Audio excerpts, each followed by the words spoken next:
Halo Sobat Investor, kembali berjumpa lagi di program The Editorial yang akan membahas tajuk utama pemberitaan yang tersaji di idxchannel.com dan IDX Channel TV bersama saya M. Faisal, redaktur pelaksana idxchannel.com. Ya Sobat Investor, bagaimana kabar Anda hari ini? Bagaimana pula kabar portofolio Anda di tengah volatilitas yang terus terjadi di pasar? Sehingga membuat indeks harga saham gabungan atau IHSG terus-terusan akrab dengan zona pelemahan.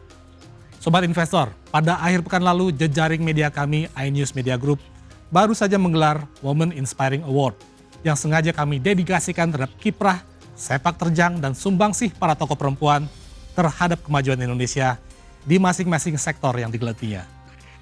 Tak terkecuali juga di sektor ekonomi, betapa kita bisa melihat sepak terjang para tokoh wanita yang tidak saja menjadi pelengkap, namun turut berkontribusi besar terhadap perkembangan diskursus perekonomian baik di level nasional maupun juga internasional.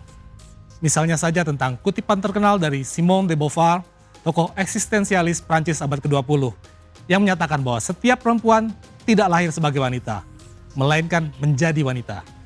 Sebuah konsep tentang feminisme bahwa kerap kali konstruksi sosial memaksakan definisi tentang perempuan, sehingga de Beauvoir menyuarakan pentingnya bagi seorang perempuan untuk tidak menerima mentah-mentah definisi dirinya dari konstruksi sosial, melainkan terus berproses dan mengembangkan diri untuk mencari bentuk terbaik dari sebuah gender yang disebut sebagai perempuan. Meski berakar dari pemikiran feminis, namun konsep berpikir ala de Beauvoir turut memberi arah terhadap perkembangan konsep perekonomian yang lebih berpihak pada perempuan.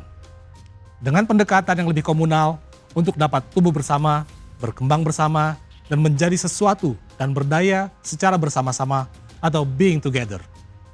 Konsep ekonomi berbasis pemberdayaan ini seolah menjadi jawaban dari konsep ekonomi yang jauh lebih tua dari seorang filsuf wanita asal Inggris yang hidup di abad ke-19 yaitu Harriet Martineau, yang sejak dulu telah dengan lantang mengkritisi konsep kapitalisme yang secara sistemik dengan sengaja menginjak eksistensi manusia, baik pria maupun wanita, menjadi tak lebih dari sekedar pekerja biasa.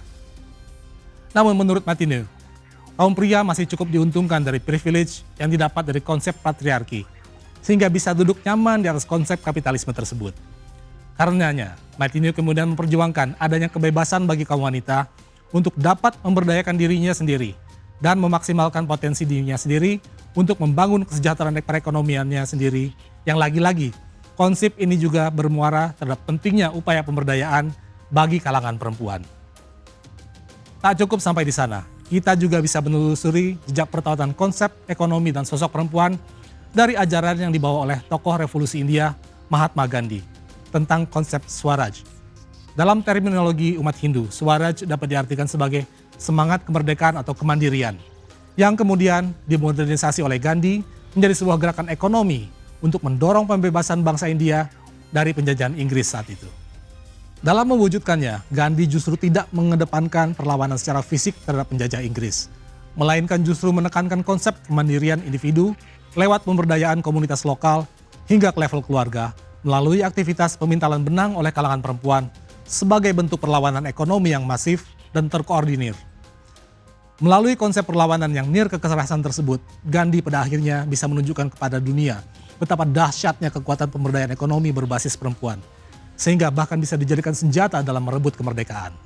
Di lain pihak, masih membahas tentang kemandirian dan bentuk perjuangan berbasis pemberdayaan, konsep ekonomi yang menarik juga diperkenalkan oleh Dambisa Moyo, seorang anggota bangsawan Inggris kelahiran Zambia, yang dikenal sebagai seorang ekonom sekaligus penulis aktif yang menyuarakan tentang jebakan ekonomi yang harus dihindari dari pemberian bantuan.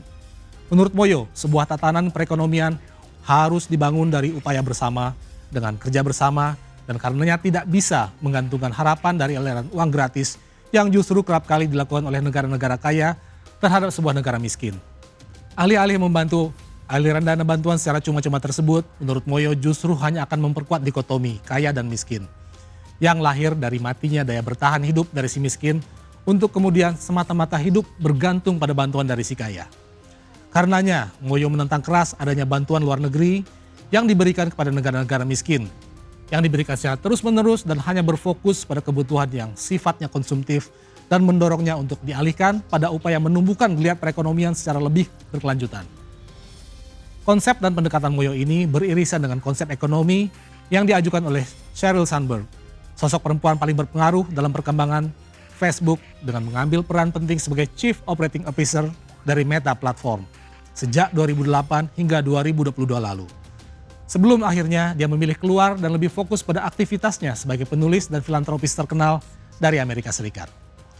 Dalam konsep ekonomi yang kerap disampaikannya dalam berbagai forum internasional, Sandberg secara khusus mendorong semua orang, terutama perempuan, untuk berani mengambil inisiatif untuk belajar, sambil juga mengeksekusi segala ide dan inovasi tanpa adanya rasa takut terhadap kegagalan.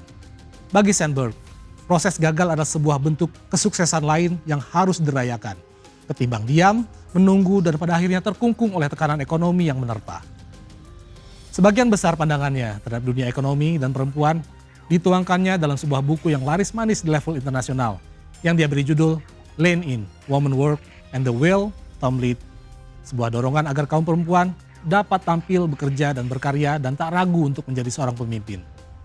Jadi, dari sekian banyak teori dan konsep yang diciptakan oleh deretan perempuan tersebut, pada dasarnya dapat disimpulkan bahwa dunia ekonomi bukan hanya merupakan dominasi dari kaum pria saja, melainkan juga erat kaitannya dengan geliat inovasi dan pemberdayaan dari kaum perempuan.